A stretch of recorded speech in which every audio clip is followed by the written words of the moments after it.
First of all ఒక 1 year back అనుకుంటా, 1.5 year back ETV win అనే ఒక యాప్ పెట్టినప్పుడు నేను ఒకసారి ఊరికి వెళ్ళి చూసి అసలు ఈటీవీ విన్ యాప్ ఎలా ఉంటుందని చూస్తే చిన్నప్పటి నుంచి నేను చూసిన సినిమాలు అసలు పెద్ద సినిమాల లిస్ట్ ఉంది. సో నెట్ఫ్లిక్స్లు, అమెజాన్లు అసలు మొత్తం కాంపిటేటివ్ వరల్డ్ కదా.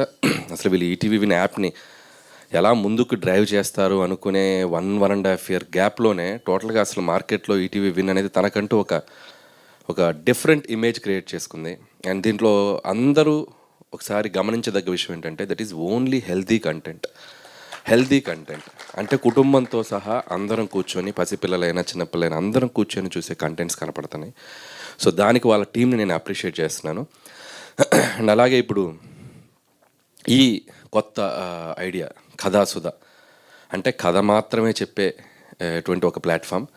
అంతేకాకుండా ఎంతోమంది యంగ్స్టర్స్కి, కొత్త వాళ్ళని ఇండస్ట్రీకి పరిచయం చేసుకోవడానికి, వాళ్ళలో ఉన్న ఒక టాలెంట్ని ఒక వెండి తెరకి పరిచయం చేయడానికి అందరికీ ఉపయోగపడేటువంటి ఒక మంచి ఆలోచన ఇది.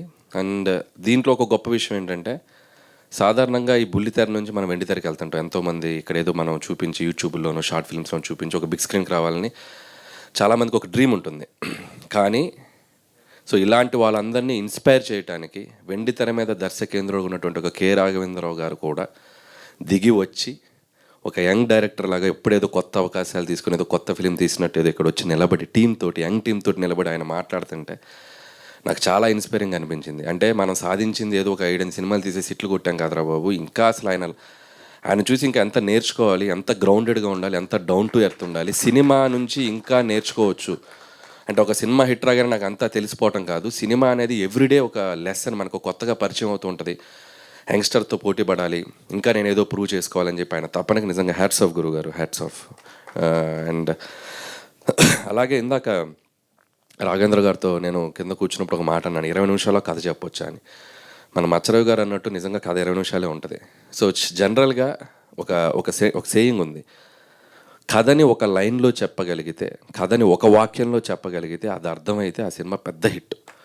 అంటే ఎంత షార్ట్గా చెప్పినా ఆ సినిమా అంత డెప్త్ మనకు అర్థమయ్యగలిగిందంటే అది అంత పెద్ద హిట్. ఫర్ ఎగ్జాంపుల్ ఒక పెళ్లి సందడి గురించి చెప్పాలంటే, కళలోకి వచ్చిన ఒక స్వప్న సుందరిని ఎలా ప్రేమించి పెళ్లి చేసుకున్నాడు, సింపుల్. అది అంత బాగా అర్థమైంది కాబట్టి సినిమా అంత పెద్ద హిట్.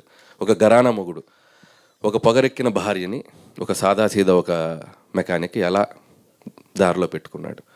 ఒక జగదేగుడు అతిలో సుందరు, దైవశక్తితో పాటు మానవ శక్తి కూడా అంతే ఈక్వల్ అన్నది చెప్పి, అట్లా ప్రతి కథని ఎంత సింప్లిఫైడ్గా మనం చెబితే అర్థం అవద్దు, అది అంత గొప్ప కథ అవుతుంది, అంత పెద్ద హిట్ అవుతుంది. ఎందుకంటే కింద ఉన్న కామన్ మ్యాన్ కూడా అర్థమయ్యేంత ఈజీగా ఉండాలి కథ. ఎప్పుడు దాని చుట్టూ మనం ఎంత హడావిడి చేస్తాం, ఎంత స్క్రీన్ ప్లే చేస్తాం, ఎంత మేకింగ్ హడావిడి చేస్తాం అనేది తర్వాత సెకండరీ థింగ్.